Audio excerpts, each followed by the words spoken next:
पुन्हा एकदा सगळ्यांना सप्रेम जय भीम। मी माधवी ताई।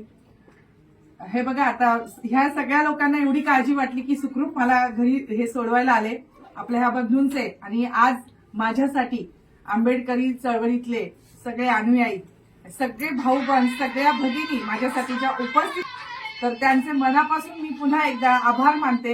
ही लढाई मी अर्ध्यात सोडणार नाहीये। सोक्षमोक्ष याचा नक्कीच तुमच्यापर्यंत पोहोचेल। मला तुमच्या शुभेच्छा हव्यात आणि मी अगदी खरं सांगते, तुमच्या सगळ्यांची काळजी माझ्या लक्षात आली म्हणून मला वाटलं आम्ही सुखरूप घरी पोहोचलो आहे। आज ज्या ज्या मीडियाने, ज्या ज्या राजकीय कार्यकर्ते, त्यांचे सदस्य आणि इतर आंबेडकरांवर प्रेम करणारे दुरून दुरून आलेली सगळी मंडळी, आणखी आणि मला माहिती नव्हतं की बाबासाहेबांवर म्हणजे एवढं जिवंत प्रेम करणारा आपला समाज आहे।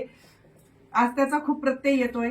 तर देशभरातून मी म्हणते आलेल्या सगळ्या फोन करून माझं मॉरल वाढवला, ज्यांनी मला धैर्य दिलं, त्या सगळ्यांचे पुन्हा एकदा मी मनापासून आभार मानते। आणि ही लढाई मी अर्ध्यात थांबवणार नाही। एकतर मी काहीतरी घेऊन झेंडा फडकावेल, नाहीतर अपयश मी स्वीकारलं तर मी तुम्हाला परत तोंड दाखवणार नाही। परंतु मी ह्याला लढायला मी समर्थ राहील आणि आपल्या पाठिंब्याची अशीच अपेक्षा करते आणि तुमच्या सगळ्यांचे मनापासून मी आभार मानते। 2 मिनिटं।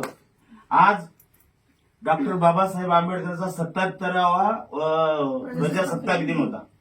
त्या अनुषंगाने मंत्री गिरीश महाजनांनी भाषणामध्ये बाबासाहेबांचं नाव घेतलं नाही, हे अख्ख्या देशाला, महाराष्ट्राला आणि या जगाला माहीत करून दिली।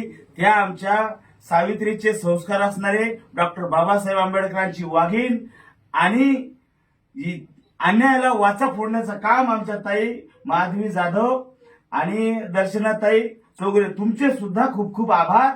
का वर्धीमध्ये आज सुद्धा आपण एखाद्या ऑफिसमध्ये गेलो तर ते लाजतात, त्यांना असं वाटतं, त्यांचा गैरसमज आहे का आमची नोकरी जाईल आणि इतके घाबरतात।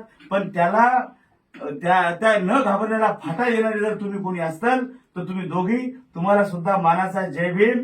आज प्रामुख्याने आज बहुजन समाज पार्टीचे जिल्हाध्यक्ष अरुणदादा काळे असतील, आमच्या ताई पूनमताई सोनवणे असतील, आमचे शिंदे सर असतील, आणि समाजातला प्रत्येक व्यक्ती असेल, मग तो कोणत्याही पक्षाचा असू द्या, राजकीय कार्यकर्ता असू द्या, सामाजिक कार्यकर्ता असू द्या, ते त्यांनी येऊन खरंच बळ दिलं आणि तुम्ही लढल्या, त्याबद्दल परत तुमचं हार्दिक स्वागत। जय भीम, जय शिवराय। धन्यवाद।